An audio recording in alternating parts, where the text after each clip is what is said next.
कि उन्होंने मुझे अनौपचारिक रूप से आप लोगों को बात करने का मौका दिया। जैसे सब लोग बौद्धिक सत्र में बात करते हैं, है ना, और एनएसएस का जो प्रोटोकॉल है उसमें ये भी माना जाता है कि जो कैंप के जो अतिथि होते हैं उनको बौद्धिक सत्र में बुलाना चाहिए।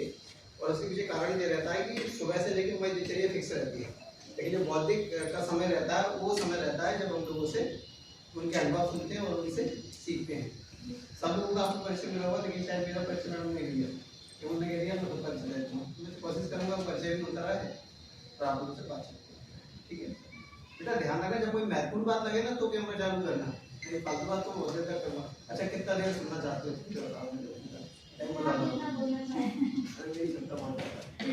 अच्छा माने भोजन का समय कितना रहता है? 1:30 भोजन हो गया क्या? 12 साढ़े 12 की बात करेंगे। अभी कितने बज रहे हैं? 11:30। अपन कितनी देर बोल रहे हैं? 1 बजे चलेगा? 1 बजे में छोड़ दूंगा, 1:30 बजे भोजन कर लेंगे, उसका 10 बजे बोल लेंगे, ठीक है। तो सबको बहुत बहुत धन्यवाद। बाकी सब लोगों का अपना अपना स्वार्थ हो सकता है केयरिंग के पीछे, माने आपका ध्यान रखने के पीछे सबका अपना अपना स्वार्थ हो सकता है, लेकिन निस्वार्थ भाव से आपकी अगर कोई केयरिंग करता है तो वो एक पेरेंट्स होते हैं, एक आपका गुरु होता है, उसको कोई फायदा नहीं है। जैसे बच्चे, जैसे उसने बताया कि बच्चे वो छोटे से बचपन से बच्चों को पाला जाता है, ठीक है, और पाला जाता है, लेकिन जैसे वो बड़ी हो जाती हैं, जब समझदार होती हैं, उनके काम की होती हैं, पढ़ाई कर चली जाती है, होता है ना, लेकिन केयरिंग तो रहती है। एक अच्छा टीचर, एक अच्छा गुरु, मैं टीचर को अलग करते हैं, गुरु को एक नया शब्द देते हैं, गुरु अलग मानते हैं, जो आपको आगे बढ़ने की प्रेरणा दे वो गुरु, और जो हमें टीच करता है वो टीचर होता है। अब वो गुरु भी, अगर वो टीचर चाहे तो गुरु बन सकता है, अगर उसके अंदर क्षमताएं नहीं है, वो नहीं चाहता तो वो केवल एक टीचर नहीं रह सकता है, केवल एक टीचर भी बन सकता है। तो हमारा रास्ता वहीं तक का है, लेकिन वो अपने हिसाब से तय करता है। एक ऐसा गुरु, एक ऐसा टीचर जो बच्चों की, जब उससे बच्चे शेयर करते हैं तो उनकी वो सबसे ज्यादा पसंद क्या करता हूँ, और मैं से अपना मायका क्यों कहता हूँ। लड़कों को मायका नहीं होता वैसे, है ना, लेकिन मैं मानता हूँ मेरा मायका कस्तूरबा कॉलेज है, मेरा घर, मेरा परिवार कस्तूरबा कॉलेज है। क्यों है? क्योंकि जब मैं फर्स्ट ईयर में पढ़ता था तो यहाँ पे एक मैम हुआ करती थी, उनका नाम था डॉक्टर विनीता विजयवर्गीय मैम। आप नहीं जानते हो सकता है आपकी मम्मी, आपकी दीदी वगैरह उनको जानते होंगे इस कॉलेज में। सबसे पहले मुझे अगर किसी ने अपॉर्चुनिटी दी थी कि मैं बच्चों से बात करूं, तो उस समय उन्होंने मुझे सबसे पहले मौका दिया था। उस समय मैं भी आपकी जैसी वॉलंटियर हुआ करता था, पीजी कॉलेज में पढ़ता था, मैं पढ़ता था सेकंड ईयर में, जैसे आप लोगों को पता सेकंड ईयर। लेकिन जब मैं सेकंड ईयर में था तो मैडम का मेरे ऊपर इतना विश्वास था, उन्होंने मुझसे कहा कि जितेंद्र हमारा कैंप लग रहा है और तुम उस कैंप में रहोगे, कैंप में रहोगे और कैंप को लगाने में हमारी मदद करोगे। तो सेम एज के लोगों के साथ मैंने कैंप किया। आपके जैसे मैं जब था, आपके जो सीनियर्स थे, मैंने बहुत पहले जब मैं पढ़ता था उस समय जो सीनियर थे उनके साथ मैं कैंप में रहता था, कैंप लगाते थे। हमारा कैंप सुबह 6 बजे, मैडम ने एक बात जोड़ी, 6 बजे शुरू होता था, रात को लगभग 7-8 बजे तक कैंप चलता था। वो कैंप हम लोगों ने साथ में किया, तो वहां से मेरे अंदर जो कॉन्फिडेंस बिल्ड हुआ, मुझे लड़कियों से जो बात करने एक हेजिटेशन होती है ना, सेम एज में सेम एज के लोगों के प्रति अच्छे माने विचार, लड़कियों से बात करने की बहुत अच्छी आदत भी हो गई और मैं समझने भी लगा। तो यहाँ से मेरे कैंप लगाने की, मेरे कैंप की शुरुआत हुई। शायद मैं जिस कॉलेज में पढ़ता था, मैंने उस कॉलेज की एनएसएस में जितना समय नहीं बिताया जितना समय मेरा कस्तूरबा कॉलेज के कैंपों में बीता है। मैंने कस्तूरबा, आज जो आप सेवा दर्पण देख रहे होंगे वो सब हमारे द्वारा तैयार किए हुए नवाचार जो आज आप लोग कर रहे हैं। मुझे बहुत अच्छा लगा कि चलो हमने कोई चीज़ शुरू की थी, आज भी जिंदा है।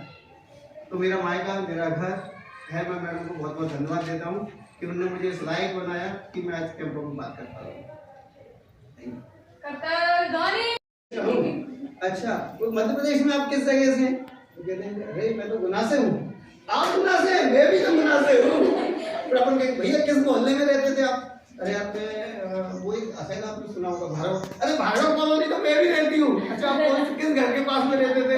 और पता चला कि हम लोग एक ही गली के लोग हैं। कुछ जनरेशन पहले वहाँ चले गए और वहाँ गए। तो वैसे ही आप लोगों से एक मेरा रिश्ता है, कस्तूरबा कॉलेज मेरा घर है, इसलिए मुझे मैडम ने 2-3 दिन पहले बुलाता है, कैंप लग गया भैया आप आओ। और सबसे अच्छी बात यह है कि आपने रेसिडेंसी कैंप किया, इसके लिए आप सब लोग बधाई। यही एक कमी थी कस्तूरबा कॉलेज की, जो इस बैच ने इस बार आपके कॉलेज प्रशासन ने, मैम ने, सबने मिलकर उसको पूरा कर दिया। आप लोग कैंप में रुकना है, बधाई की बात है। क्योंकि जो बच्चे कैंप में रुकते हैं वही सीखते हैं। वैसे कैंप जो स्टार्ट होते हैं अपन इस पे बात नहीं करेंगे, लेकिन आप लोगों ने बहुत सीखा होगा, रुकने का बहुत फायदा होता है। आज मैं खड़ा हूं ना, एनएसएस से गाने गाए, एनएसएस की ताली बजाई, सबको सीखना था, सब सीख गए, पर एनएसएस नहीं सीखे। शादी पे गए, खाना भी खाया, सबसे मिले भी, लेकिन उस व्यक्ति से मिलके नहीं आए जिसने हमें शादी का कार्ड दिया था, तो अधूरी रहती ना यात्रा। इसलिए मैं आपको एनएसएस के बारे में बात कर रहा हूं, ठीक है। अब देखिए सबसे पेज नंबर सबके पास नहीं है ना, 25 ऐसे देखिए, वीडियो रोक लो 1 मिनट।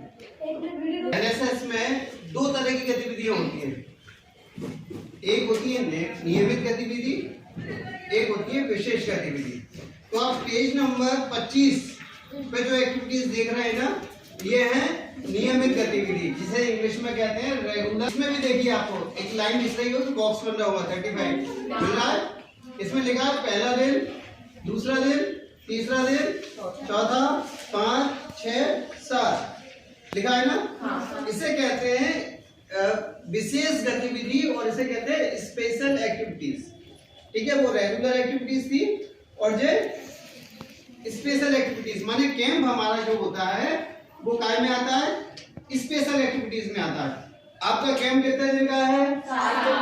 7 दिन का, ठीक है। आज कैंप का कौन सा दिन है? कितने बच्चे हैं जिनकी डायरी है बताइए?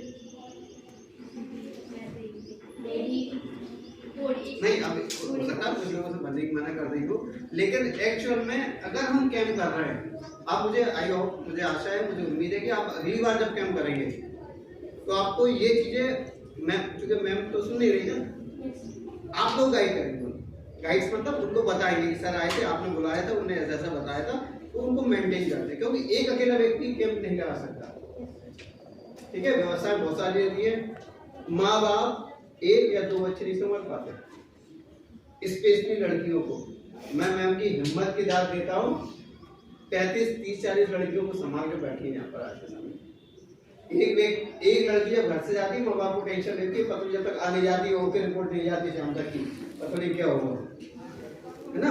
और मैम आपको 35-36 बच्चों को लेके यहाँ बैठी है, मैं उनको धन्यवाद भी देता हूँ, तारीफ भी करता हूँ, उन्होंने इतनी रिस्क ली, क्योंकि विदाउट रिस्क आप जीवन में आगे नहीं बढ़ सकते। स्वामी विवेकानंद जी का एक कोटेशन है, in a day you don't take a risk, ठीक है, टेक ए रिस्क। आप जिस दिन जीवन में किसी तरह की कोई समस्या का सामना ना कर रहे हो, तो आप समझ लीजिए गलत रास्ते पे जा रहे हैं। माने रास्ता सही है तो समस्याएं आएंगी, ध्यान रखना, रास्ता सही है तो समस्याएं आएंगी, रास्ता सरल है तो आप गलत रास्ते पे जा रहे हैं। विवेकानंद ने कहा take a risk in your life, if you win you lead, if you loss you guide. जीवन में क्या करिए? रिस्क लीजिए। रिस्क लेने से क्या फायदा है? टेक ए, आप जीत गए तो यू लीड, आप क्या करेंगे? लीड करेंगे, नेतृत्व करेंगे। इफ यू लॉस, यदि आप हार गए, यू गाइड, आप लोगों को गाइड करेंगे, नहीं यार इस रास्ते पे मत जाना, बहुत बेकार है। मैंने कर पहला दिन कैंप का, ये हमारी कौन सी एक्टिविटीज में आता है?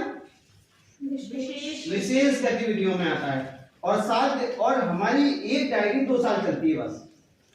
जो बच्चे फर्स्ट ईयर के हैं, फर्स्ट ईयर और सेकेंड ईयर, उनकी डायरी जमा होगी और उनको मिलेगा बी प्रमाण पत्र। कौन सा? बी प्रमाण पत्र। बी प्रमाण पत्र। आप कहते हैं बी प्रमाण पत्र कब मिलता है? मैं बता रहा हूँ कब मिलता है। फर्स्ट ईयर में जिसने स्टार्ट किया है और सेकेंड ईयर में जब वो एग्जाम देगा तो उसका बी प्रमाण पत्र की परीक्षा होती है, लेकिन उसके लिए आवश्यकता है कि वो क्या पूरा करे? पेज नंबर 25 पे जाइए।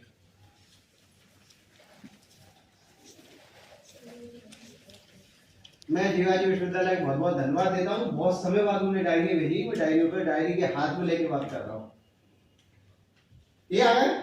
अब देखिए इसमें हमें 120 घंटे काम करना है। कितने? 120 घंटे कैसे होते हैं? पेज लिखे हुए हैं जो आप मनाते हैं, मिलाते हैं। सबसे पहले क्या लिखा? नेशनल यूथ डे, युवा दिवस। सब लोग मनाते हैं। तो आप इसमें पेज नंबर 25 पे क्या लिखेंगे? देखो इसमें लिखिए तिथि। तो सबसे पहले हम लिखेंगे 12 जनवरी 2026। निकल गए 2027 में करेंगे ना। 26 में चलो अपन माने 27 की बात कर रहे हैं और नए साल में आ गए। फिर अपन क्या स्थान क्या लिखेंगे? शासकीय कस्तूरबा कन्या महाविद्यालय, यानी अपने कॉलेज का नाम। कार्य विवरण और घंटे, अब इसमें 3 कॉलम है। कार्य विवरण माने आपको काम की डिटेल लिखना है और घंटे कितने लिखना है खुद में बता दो। जैसे आप 12 जनवरी को युवा दिवस में आपने काम किया तो आप क्या इसमें कार्य विवरण लिखें कि आज हमारे कस्तूरबा कॉलेज में हमें कार्यक्रम अधिकारी और प्रिंसिपल मैम ने दोपहर को 2 बजे बुलाया और हमने वहां साफ सफाई की, श्रमदान किया और जो भी हमें जो काम बताया वो। कोई भी कार्यक्रम कितने घंटे चलता है? मिनिमम 2, क्योंकि हमें भगने की पड़ती है ना। हाँ, मम्मी भी दिया कर रही, पापा भी कर रहे हैं, सभी जरूरी काम तब याद आते हैं जब काम का काम होता है।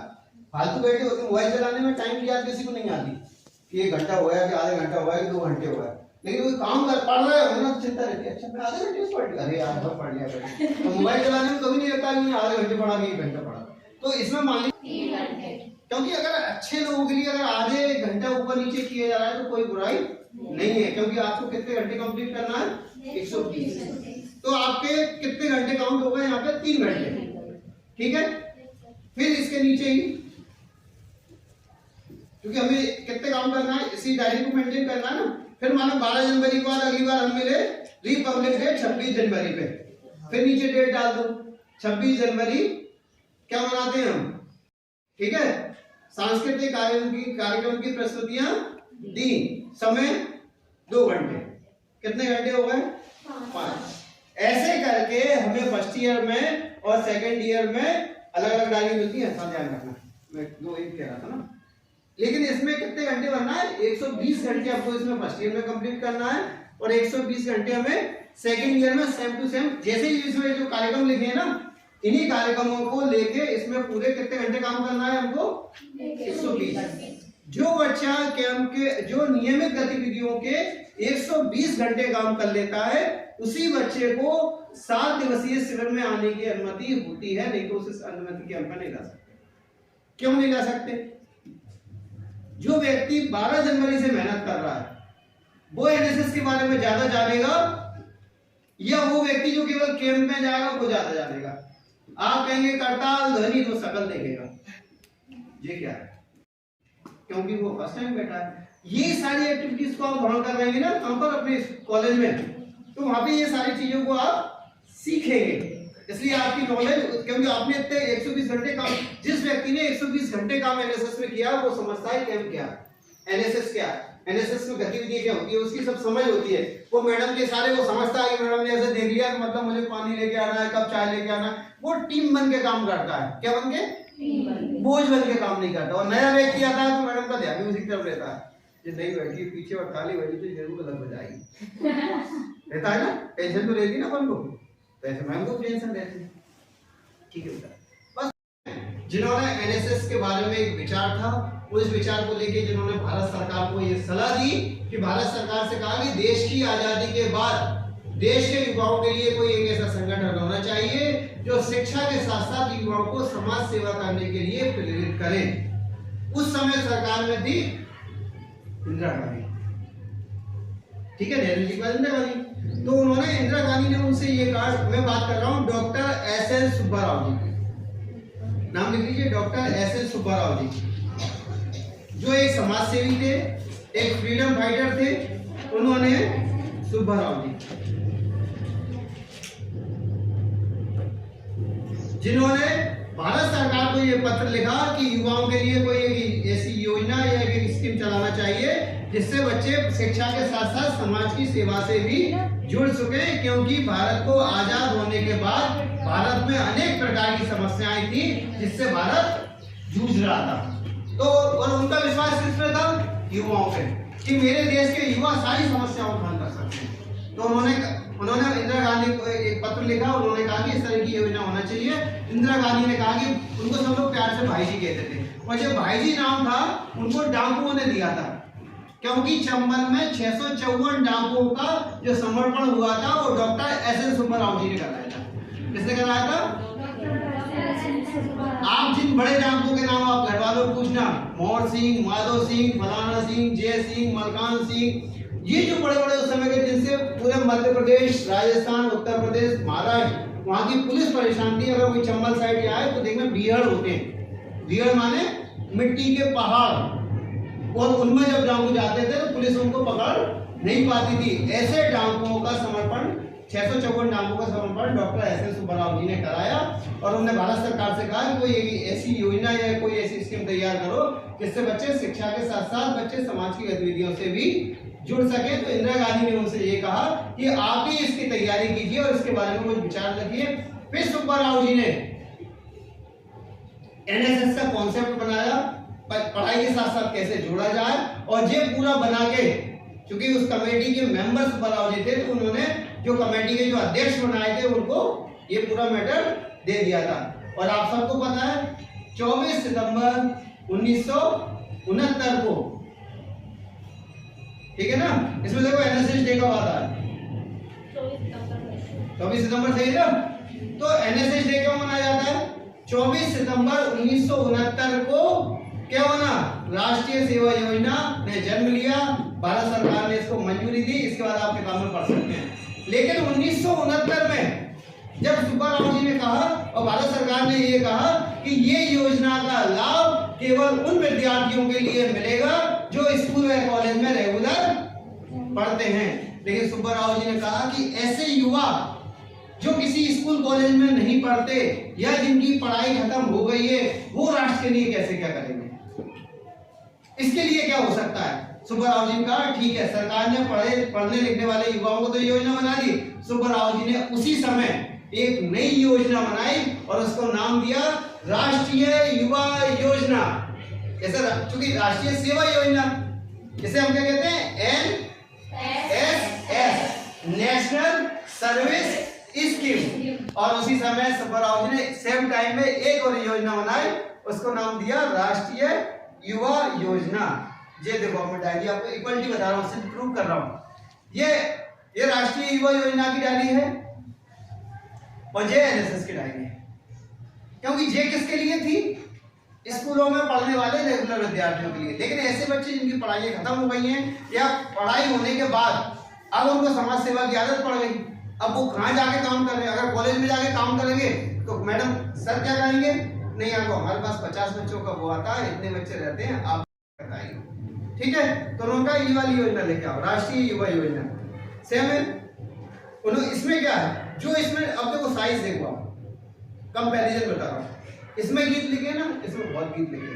अब चूंकि क्या था, इसका जो दायरा है वो क्या है? केवल स्कूल, ठीक है, भारत के सारे स्कूल और कॉलेज। बट इसका जो दायरा है ना, वो सारे बच्चे जो जिनने पढ़ाई छोड़ दी या नहीं पढ़े, या ऐसे बच्चे जिनकी पढ़ाइयां पूरी हो गई हैं, वो अगर इसमें काम नहीं कर सकते लेकिन इसमें कर सकते हैं। तो ये स्टार्ट हो गए, ये एंड हो गए। अब चूंकि हमारे साथ ये समस्या और आई कि जब ये वाली डायरी बनी तो पूरे भारत के लिए बनाना था। अब पूरे भारत के लिए बनाना तो पूरा भारत तो हिंदी तो पढ़ता नहीं, क्योंकि ये पूरी डायरी गीत हिंदी में। तो सुब्बाराव जी ने क्या करा, उसी समय इंग्लिश वर्जन भी निकाल दिया। तो जो गीत इसमें हिंदी में है ना, वो इसमें इंग्लिश में है। आज आप एनएसएस में जितने भी अच्छे गीत गाते हो, सुब्बाराव जी से अच्छे गीत कोई नहीं गाता। आप नौजवान आओ रे, आज भी इनके कैंपों की शुरुआत नौजवान आह्वान गीत से ही होती है। तो माने मैं इनको बड़े निस्वार्थ भाव से कह सकता हूँ, ये इसके गॉडफादर हैं। और उस गॉडफादर के साथ मैंने अपने जीवन के 100 दिन बिताए, और आज मैं जो कुछ हूँ और जो मेरी पहचान है वो इनकी वजह से है। आज मैं भारत, मुझे लगता है, आप एनएसएस का मीनिंग वाक्य ध्येय वाक्य क्या है? नॉट मी बट यू, मैं नहीं आप। लेकिन ये हम केवल यह नहीं सीख पाते, हम इसमें जाके सीखते हैं नॉट मी बट यू, मैं नहीं आप। आज मुझे गर्व होता है कहते हुए कि आज भारत का ऐसा कोई राज्य नहीं है जिसमें मेरे युवा साथी ना हो। आज मुझे लगता है कि कश्मीर मेरा है, उड़ीसा मेरा है, पंजाब मेरा है, हरियाणा मेरा है, तमिलनाडु मेरा है, केरल मेरा है, अंडमान निकोबार मेरा है, लक्षद्वीप मेरा है। मैं आज देख पाया और समझ पाया। और मैं याद करता हूँ जब मैं एनएसएस में था ना, तो जैसे आज मैं सुब्बाराव जी के बारे में बात कर रहा हूँ, उस समय डॉक्टर एफ सेठी हुआ करते थे, मैडम वगैरह आप ही जानती हैं, वो जिला संगठक थे। उन्होंने एक बार ऐसे ही मैं कैंप में बैठा था, मुझसे कहा कि अगर एनएसएस को समझना है तो डॉक्टर एस एस सुब्बाराव को समझो। उन्होंने एनएसएस बनाई है। तो मैं इंतजार करता था सुब्बाराव जी मुझे कब मिलेंगे। वो भारत का ऐसा व्यक्ति जिसे 22 भाषाएं आती, कितनी 22 भाषाएं। वो ऐसे बोलते थे जैसे मैं आपसे हिंदी में बात कर रहा हूँ। वो इंग्लिश बहुत अच्छी बोलते थे, वो मलयालम अच्छी बोलते थे, वो तमिल अच्छी बोलते थे, वो गुजराती अच्छी बोलते थे, वो बंगाली बहुत अच्छी बोलते थे, वो कन्नड़ बहुत अच्छी बोलते थे, वो मराठी बहुत अच्छी बोलते थे, वो उन्हें अंडमान को उन्हें अरुणाचली भाषा भी आती थी, उन्हें नेपाली भी आती थी, उन्हें सारी भाषाएं आती थी। भाषाओं बहुत सारी उनको सुब्बाराव जी को आती थी। तो उनका एक कार्यक्रम था भाषा, उनका एक कार्यक्रम का नाम मैं आपको बता रहा हूँ, भारत की संतान। 18 भाषाओं का गीत है, 18 भाषाएं नाचती हुई आती है उसमें मंच पे, 18 भाषा। आज अगर मैं उनकी वजह से पूरे भारत में मेरा परिवार, मेरा जो मोबाइल वो चला रही है, उसमें देखो, उसमें कम से कम ऐसा कोई राज्य नहीं जिसके राज्य के युवा मेरे कांटेक्ट में ना। और उन्हीं की वजह से मैं साउथ एशिया कंट्रीज के साथ काम कर रहा हूँ। साउथ एशिया कंट्रीज में पता है कितने देश आते हैं? 9 और 10 देश आते हैं उसमें। मैं 10 देश सारे पुरस्कार मिल चुके हैं केवल काम की वजह से। और उसका पूरा श्रेय किसको जाता है? डॉक्टर एस एस सुब्बाराव जी को। अब देखिए, जैसे आपने ये वाला बैच देख लिया, ये काय का बैच है? एनएसएस का बैच है ना। ये किसकी डायरी है? एनएसएस की डायरी। एक ही व्यक्ति ने बनाया ना, एक ही व्यक्ति ने बनाया ना। तो ये डायरी एनएसएस की, ये बैच एनएसएस का। अब सुब्बाराव जी ने क्या सोचा किया, वो उन युवाओं की क्या गलती है, कभी जिनने पहले पढ़ाई छोड़ दी है, नहीं पढ़ रहे, फिर उन्होंने बनाया राष्ट्रीय युवा योजना और उनका बैच दे दिया। मैं सिमिलरिटी बता रहा हूं आपको, सिमिलरिटी बता रहा हूं। क्यों बता रहा हूं? क्योंकि जो व्यक्ति ये बना सकता है वो वैसा दूसरा भी बना सकता है। ये देखिए उनका बैच, उनकी डायरी, और चूंकि सभी भाषाओं के लोग होते हैं तो उनके पूरे गीत इंग्लिश में इसमें है।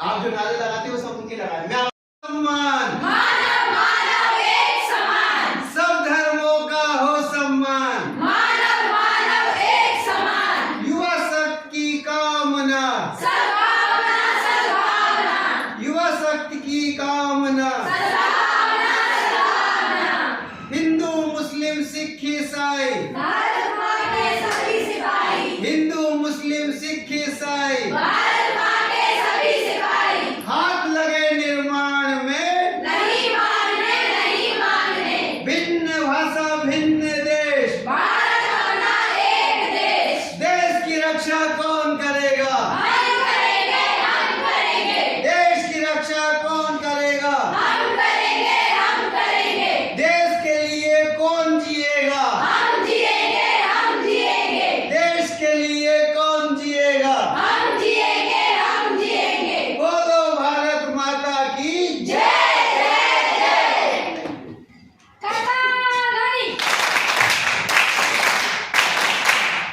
उठे उठे समाज के लिए, उठे उठे जगे स्वराष्ट्र के लिए, जगे जगे स्वयं सजे वसुंधरा सवार दे, स्वयं सजे वसुंधरा सवार दे।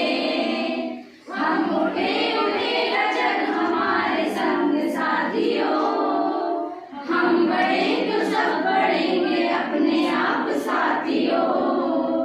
जमीन पे आसमान को उतार दे, जमीन पे आसमान को उतार दे, स्वयं सजे वसुंधरा सवार दे, स्वयं सजे वसुंधरा सवार दे। राहुल सर ने जितने की पूरा गाना है। चलो, मैंने गाने के लिए टेस्ट करा था ना, ठीक है। चलो, गाने के लिए बहुत अच्छी, लेकिन आप कोशिश कीजिए। सूरज का काम प्रकाश देना होता है, हवा का काम चलना होता है। वैसे ही मेरा काम ये रहता है कैंपों में कि मैं कैंप में जाऊं, बच्चों से बातचीत करूं। शायद फिर इनमें से कोई मेरी अगली ऐसा कोई कार्यकर्ता निकल के आए, ऐसा कोई वॉलंटियर निकल के आए जो मेरे साथ काम करे। जैसे आज तक हजारों लोग हमारे साथ काम करके अपनी मंजिल और लक्ष्य पर पहुंच गए। शायद आपको भी अपने लक्ष्य और मंजिल की तलाश होगी, इसलिए हम कैंपों में जाके बोलते रहते हैं। Thank you very much.